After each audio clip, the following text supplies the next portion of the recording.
유니버설 다르마. 여기서 유니버설은 우주를 말하고 다르마는 불교의 이제 법이죠. 다르마. 네.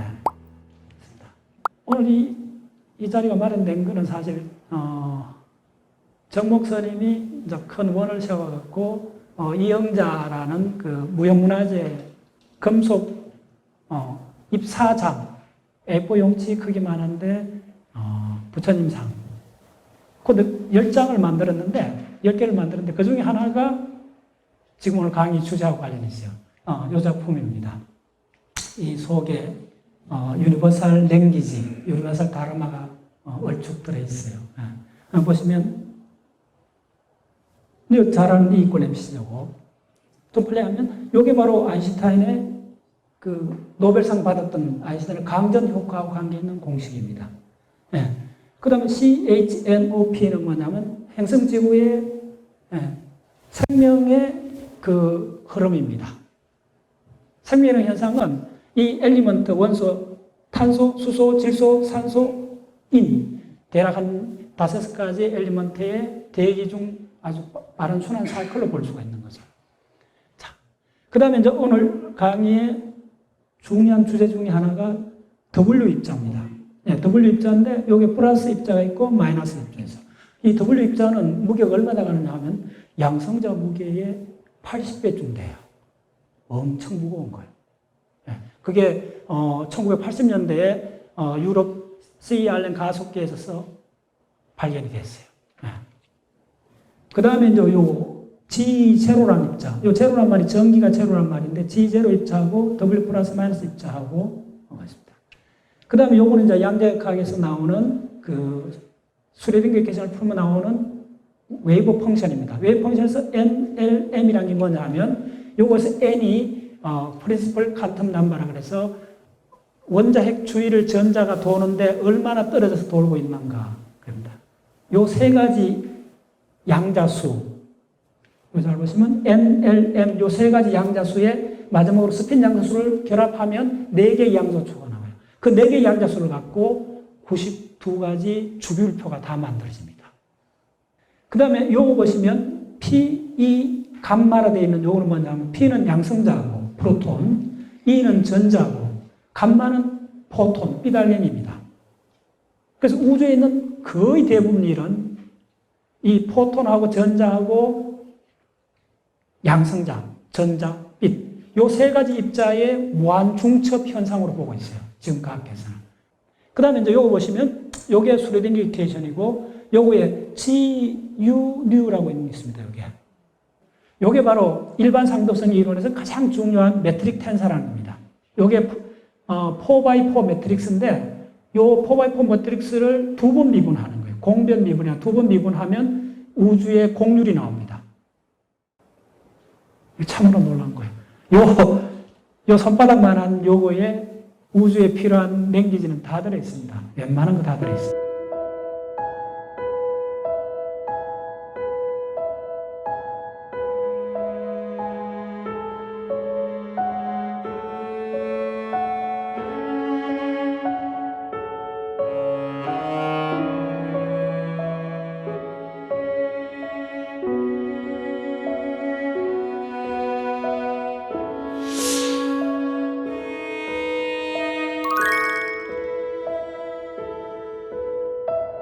내가 발 디디고 사는 시대는 신라 시대도 아니고 고려 시대도 아니고 조선 시대도 아니고 어쨌든 현대에 지금 저는 21세기를 살고 있단 말이죠.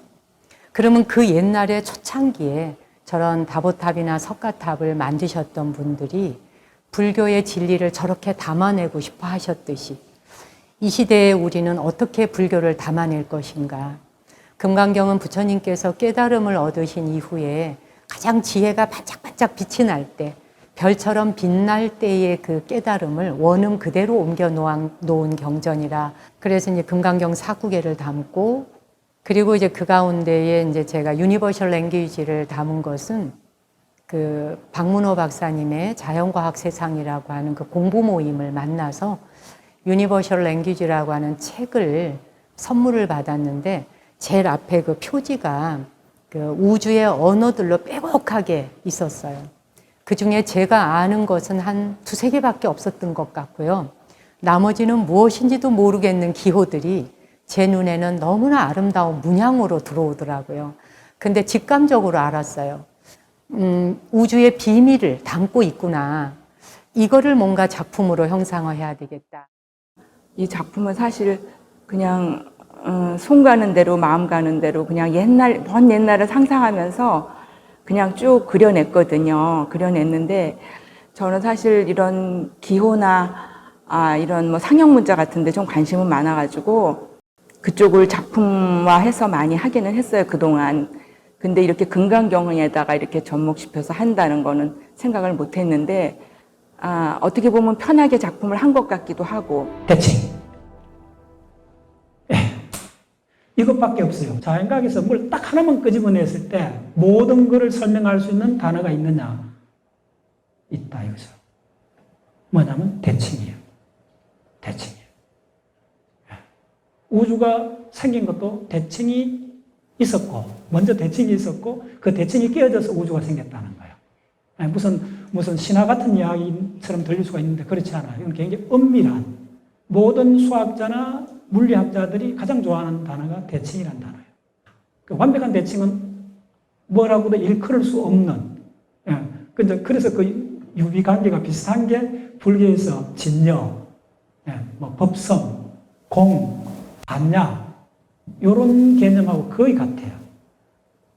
근데 이쪽에서는 이 대칭을 갖고 수학적으로 대칭하고 보존 법칙을 링크한 엄밀한 수학적 증명을 하고 나서 네테르 증명을 해서 굉장히 중요한. 그래서 대칭이 하나가 있으면 보존되는 양이 있다는 거예요. 자연이. 그걸 증명을 하고 나서 1900년도 초에 이게 증명이 되고 나서 입자 물리학이 꽃을 피기 시작하고 이제 우리가 우주를 이해하게 된 거예요. 수학적으로. 자, 이건 그 유명한 애셔 그림인데, 파나가 애셔 그림인데, 보시면, 이렇게 이쪽으로 가면 완벽한 삼각형 대칭이 있는데, 약간 허물 대칭이 깨지는 거예요. 대칭이 붕괴되는 거예요. 그래서 개별화가 되는 거예요. 근데 이걸 우리는 보통 이렇게 직감적으로 이렇게 봐요. 이렇게. 이게 생명체가 출현하는 방향이니까. 근데 이렇게 보셔야 돼요. 대칭, 일로 가면 대칭을 회복하는 거고, 일로 가면 대칭이 붕괴되는 거예요. 대성기술론에서 환멸 연기하고 유전 연기를 이야기하잖아요. 그러니까 진여의 혼섭하고 그 다음에 그 무명의 혼섭, 이 두 세력이 각축을 벌리는데 싸우는데 결국은 무명의 혼섭은 쉴 때가 있다, 인터럽트가 있다는 거예요. 근데 진여의 혼섭은 무시무종, 시작도 없고 끝도 없고 항상 있다는 거예요. 항상 있다는 거예요. 항상 있는 쪽이 이기는 거예요. 그래서 깨치게끔 되어 있다는 거예요. 그런 이야기인데, 이제 제가 이걸 보면서 우리는 이제 이렇게 가는 거예요. 이렇게 가는 게 이제 실제로 물리학에서 어떻게 하느냐면 입자 물리학, 가속계에서 하고 있습니다. 일로 가면 온도가 무지하게 높아요. 10의 20성도보다 더 높아요. 10의 32성도 K. 뭐 읽을 수도 없는 그런 온도가 있어요. 자, 그래서 오늘 제가 드리고 싶은 이야기는 이걸 불교에서 이야기하는 진여하고 무명의 안배를 해보고 싶다는 거예요. 이건 뭐 저 개인적인 의견입니다. 일로 가는 거는 진여 본성, 대칭을 회복하는 과정이고, 일로 가는 거는 우리가 업을 받는 세분화돼가는 세계로 가는 거죠. 대칭이 진여고, 진여가 곧 힉스 필드, 힉스 필드에서 입자들이 생기거든요. 모든 우주에 있는 입자들은 힉스 필드, 힉스장에서 질량을 얻어요. 힉스라는 바다에 입자들이 헤엄을 치는 거예요. 원래 입자들이 질량이 없었는데 대칭을 맞추려면 질량이 없어야 돼요. 그런데 힉스 바다에 헤엄을 치는 과정에서 질량을 획득해요. 그래서 힉스 입자를 발견한다는 말은 우주가 왜 출현했는가 말하고 같은 말이에요. 그래서 그걸 신의 입자로까지 이야기하고 그랬는데, 뭐 조금 과장된 면은 있긴 하지만은 사실은 어떤 측면이냐면, 우리가 존재가 존재한다는 것은 뭘 만질 수 있고 덩어리져 있어야 되잖아요. 그 덩어리가 질량인데, 질량이 바로 힉스 바다에 입자들이 풍덩 들어가서 헤엄을 칠 때 그 저항, 힉스 바다에 얼마나 개합되는가, 얼마나 커플링 되는가, 그 커플링 정도, 저항 정도가 바로 질량으로 바뀐다는 게 바로 이 힉스 메커니즘 핵심이에요. 그리고 바로 진여 법계에서 우리 삼라만상이 출현했듯이 같은 유비 관계에 있어요. 지금 보존하고 페르미온을 디파인하는 내용이 뭐냐 하면 질량, 스핀, 전하라는 거예요. 매스 차지, 스핀. 우주에 있는 모든 입자는 요 세 가지 속성밖에 없어요. 요 파워포인트 한 장이 다 들어있습니다. 다시 한번 말씀드리면 우주에 있는 모든 존재, 입자는 질량과 전기량과 돌아가는 스핀 요 세 가지 속성밖에 없다는 거예요. 그러면 우주가 어떻게 생겼고 존재가 어떻게 생겼는 문제는 이 세 가지 속성을 어떻게 획득하게 됐는가 그 이야기로 바뀌어지는 거죠. 질량을 획득하는 메커니즘을 힉스 메커니즘이라고 해요. 질량은 힉스 바다에 입자들이 헤엄을 친다고 생각하시면 돼요. 그러니까 입자가 큰 입자는 저항이 크고 저항이 크다는 말이 질량을 많이 얻었다는 말이에요. 오케이. 두 번째, 그러면 입자를 분류하는 것은 스핀으로 가서 분류한다는 거예요. 입자는 크게 두 가지, 보존과 페르미온 분류되고. 그 다음에 세 번째, 전기를 띠는데 자, 여기서 가장 중요한 것은 이 전기가 세 가지 종류가 있다는 거예요. 우리가 지금 보통 여기서 보는 전기는 일렉트리컬 차지라고 그래요. 예, 정전되고 번개치고 예, 찌리릭하고 하는 이 모든 것은 전자의 흐름이고 그 전자가 갖는 것은 일렉트리컬 차지요. 일렉트리컬 전하는데 우주에는 그 전기 전하 말고 그보다 그만큼 중요한 다른 전하가 또 있어요. 그 전하가 바로 뭐냐 하면 위크 차지라는 약전하입니다. 오늘 강의 주제는 약전하입니다.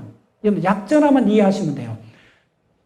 색전하는 뭐냐면 콕과 콕 사이를 결합시켜주는 전하가 색전하예요. 근데 약전하가 가장 어렵습니다. 약전하는 바로 뭐냐면 진공이 바로 약전하의 바다입니다. 바다의 비율을 계속 이야기를 하는데 입자들이 질량을 얻는 그 메커니즘은 진공의 바다에 입자들의 헤엄을 친다고 보시면 돼요. 그때 받는 저항이 질량으로 바뀌는데 그 진공의 바다가 바로 약전하의 바다라는 거예요.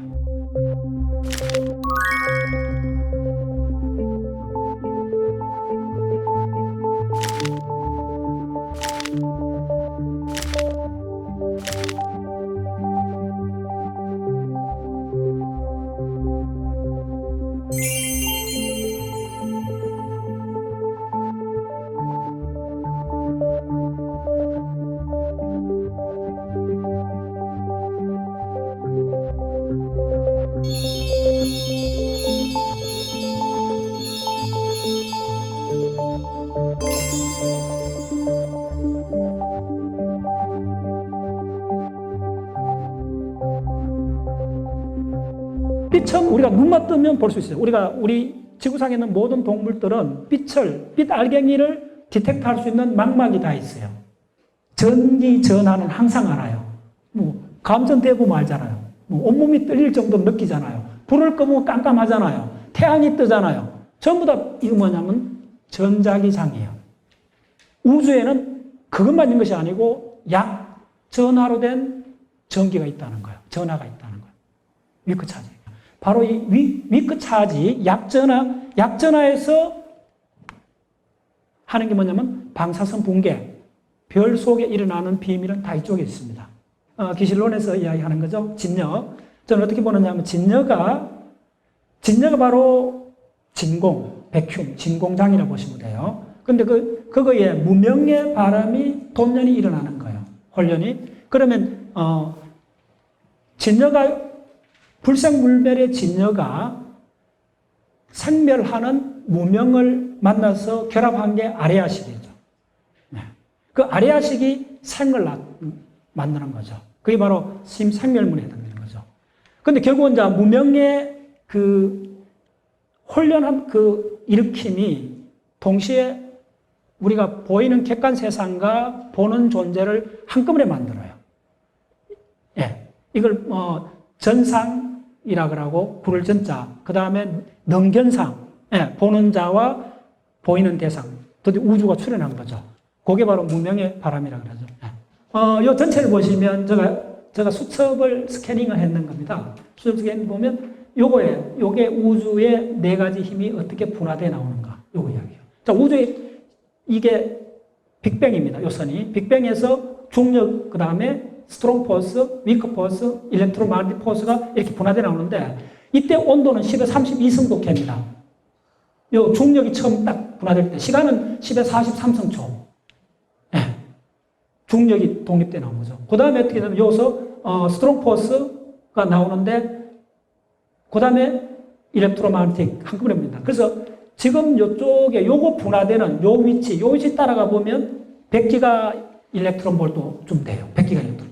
100기가 일렉트론 볼트 되면 뭐가 되느냐 하면 W 입자들이 나왔죠. W 입자하고 G0 입자하고 감마 입자가 대칭성을 회복해요. 더 올라가면 질량이 제로가 되어버려요. 포톤은 빛은 지금도 질량이 제로입니다. 정지 질량이. 근데 W 입자하고 G0 입자는 엄청 무거워요. 양성자의 80배, 90배 돼요. 근데 이게 온도가 높아지면 질량이 제로 돼서 우리 빛하고 한형제가 되는 겁니다. 그걸 이 두 포스가 함께 됐다는 이야기입니다. 자, 그 다음에 이쪽에 보면 요게 입자 물리학 전체를 요약한 겁니다. 그래서 우리 입자 관점에서 우주의 137억 년을 구획하면 맨 처음에 이제 빅뱅이 있었던 거예요. 빅뱅. 그 다음에 10의 마이너스 43성초. 자, 여러분들 10의 마이너스 43성초라는 이 숫자가 느낌이 안 오시는 분이 있을 텐데 이거는 계산돼 나옵니다. 강속을 5성하고 프랑크 상수에다가 중력 상수를 곱해주고 루트를 취하면 이게 대략 10의 43성초가 나와요. 우주의 기본적 상수를 결합하면 그 프랑크 타임이라는 숫자가 시간이 나온다는 겁니다. 그게 놀라운 거죠. 그래서 요 전에 요 찰나적인 요 때까지는 물리학이 접근을 못해요. 근데 요 프랑크 타임 요 다음부터는 어느 정도 이야기가 됩니다. 근데 요 보면 플랑크 타임에서 10의 마이너스 36성초까지 일어나는 우주의 실상은 뭐냐 하면 블랙홀입니다. 베이비 블랙홀. 그러면 블랙홀이 정발하고 생성되고 하는 현상이에요. 근데 이 블랙홀이 시공이 막 분산되고 갈갈이 찢어져 있다 생각하시면 돼요. 시공이 연결이 안 돼 있어요. 그래서 이쪽에는 인과율이 적용되는 세계가 아닙니다. 요 찰나적인 때는. 그래서 우주는 거대한 블랙홀 집합체로 보고 있어요. 자, 그 다음에 요거에 10의 마이너스 36성초에 지금 우주론의 가장 한 이슈인 요거서 인플레이션이 일어납니다.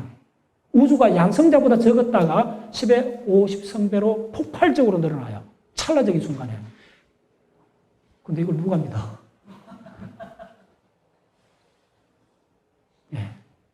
이제는 믿어야 돼요. 과학이 증명을 했으니까. 거의 증명을 했으니까. 그때 폭발했는, 찰나적으로 폭발했던 그 충격파를 우리가 지금 측정을 할 수가 있는 거예요. 결론은 뭐냐면 그 인플레이션이 잘 보세요. 이까지 영향을 다 미친 거예요. 지금 우리를 있게 한 거예요. 그럼 그 인플레이션 바로 뭐냐 하면 백큐움의 진공의 요동입니다. 간단히 말하면 그 씨앗이. 진공의 요동입니다. 진공의 퀀텀 플락시에이션이 바로 이 인플레이션 시열의 가장 핵심입니다. 그 다음에 어떻게 되면 쿼크가 생기고, 그 다음에 하드론, 양성자, 중성자가 생기고, 그 다음에 렙톤 시대, 일렉트론, 뮤온, 타우 이런 렙톤 시대가 되고, 그 다음에 이제 어떻게 되느냐 하면 요게 빅뱅 이후 1초 지난 때입니다.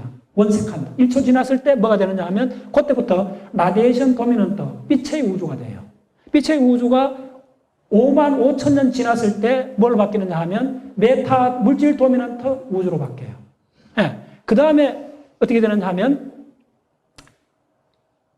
빅뱅 후 한 1억 년, 지금 대략 한 3억 년 오다 이렇게 보는데 그때 최초의 별이 생깁니다. 빅뱅 이후에 한 2, 3억 년 지났을 때 최초의 별이 생겨요. 그 다음에 한 10억 년쯤 지났을 때 갤럭시가 생겨요. 이 모든 게 이때 일어난 인플레이션, 이 폭발적인 우주의 팽창, 시공이 팽창하는 이 여파로 지금 다 설명이 되고 있습니다. 그 다음에 이제, 요거 보시면, 요거에 한 번 폭발이 있었고, 두 번째 중요한 사건이 요거 있습니다. 그게 언제냐면, 빅뱅 이후 38만 년 지났을 때, 바로 어떤 사건이 벌어지냐면, 우주를 팽배하게 있던 삐딸갱이하고 일렉트론이 계속 충돌하는데, 우주가 식어가니까네, 일렉트론, 전자의 속도가 떨어져요. 그러니까 양성자의 전자가 갇히게 되는 거예요. 그게 바로 뭐냐 하면 우주에 수소 원자가 출현했다는 거예요. 지금 밤하늘의 별들에 나는 거는 별은 거의 70% 이상이 수소 기체입니다. 우리 지구에는 수소가 드물어요. 바다에 물론 있죠. H2O 상태로 수소가 있는데 액체 상태로 갇혀있긴 한데 기체 상태의 수소는 지구에 굉장히 드뭅니다. 근데 목성에 가면 외곽가스가 거의 다 수소로 되어 있습니다. 우주 전체를 보면 70% 이상이 수소입니다. 별은. 그 수소가 만들어지는 타임이 바로 38만 년이고 요때를 바로 뭐냐면 라스트 스캐터링 서페이스라고 요때 어떻게 되냐 한번 보세요. 이거 굉장히 중요합니다. 전자들이 우주 공간에 막 다니다가 삐달갱이하고 충돌을 해요. 삐달갱이하고. 그러면 전자가 빛이 계속 난반사를 합니다. 근데 이 전자가 원자핵에 갇히면 계속 충돌하던 전자가 사라지니까 빛이 우주를 손살같이 빠져나옵니다. 우주에 쫙 팽창하는 우주와 더불어 빛이 나옵니다. 이게 태초의 빛이라고 할 수 있어요. 그전에는 빛이 있었는데 못 빠져나왔어요. 전자하고 충돌하는데. 근데 수소 원자가 출현하면서부터 우주가 어떤 측면에서 텅 비게 된 거예요. 빛의 입장에서 보면 우주가 장애물이 없어져 버린 거예요. 그래서 그 빛을 바로 2002년쯤에 우리 인간이 인공신을 쏘아올려서 찍었어요. 실제로 찍었어요. 바로 베이비 우주, 갓 태어난 우주의 울음소리를 그냥 찍은 거예요. 갓 태어난 우주의 심장 박동을 그냥 찍은 거예요. 이건 충격적인 사건이에요. 네, 과학에 있어서. 이게 처음 저도 공부할 때 이렇게 피부에 와닿지 않았는데 가만 한번 생각해 볼까요? 지금 앞에 계시는 이 스님들하고 저 사이는 빛이 얼굴에 반사돼가 제가 스님들 얼굴을 보고 있거든요. 그럼 여기까지 오는데 아마 1마이크로세컨드 한 100만 분의 1초 걸렸을 겁니다. 그럼 지금 보고 있는 여러분들은 100만 분의 1초 전에 여러분들이에요. 그 다음에 어떻게 되냐면 여러분 지금 바깥에 나면 태양이 있는데 지금 우리가 태양을 보고 있으면 8분 20초 전에 태양을 보고 있는 거예요. 8분 20초 전에 태양을 출발했던 삐달갱이가 내 망막에 들어온 거예요. 요 비율을 계속 가면 바로 동일한 겁니다. 인공위성이 지금 찍은 겁니다. 내가 지금 여러분을 보고 있듯이 그 인공위성이 지금 베이비 우주를 찍은 거예요. 불교, 부처님 가르침이 정말 과학적인 가르침이었구나라는 것을 다시 한번 느낄 수 있었는데요. 제가 지금 PD님을 쳐다보면서 인지하는 그 시간이 저는 바로 지금 이 순간이라고 우리는 바로바로 인지를 하잖아요. 근데 8분 23초가 지난 후에 우리 PD님의 모습을 제가 지금 인지하고 예쁘다, 예쁘지 않다라고 분별을 하잖아요. 근데 다 지나가 버린 것을 자꾸 우리 중생들은 슬프다, 괴롭다, 아프다, 고통스럽다, 행복하다라고 했는데 일념 즉시 무량겁이라는 표현도 해주셨는데 부처님의 가르침을 다시 한번 우리 과학에 접목시킬 수 있는 정말 과학적이다라는 그런 것을 확인할 수 있었던 정말 아름다워요. 유니버셜 랭귀지. 그게 사실 우리가 살고 있는 시대는 많은 분들이 이제 과학 시대라고 하잖아요. 과학을 떠나서 우리 인류는 지금 살 수 없을 정도로 불교도 마찬가지거든요. 그냥 하늘에서 뚝 떨어진 종교가 아니라 인류 산과 함께 출현된 종교이기 때문에 정말 소통할 수 있는 언어, 과학적 언어가 좀 필요한 시대예요.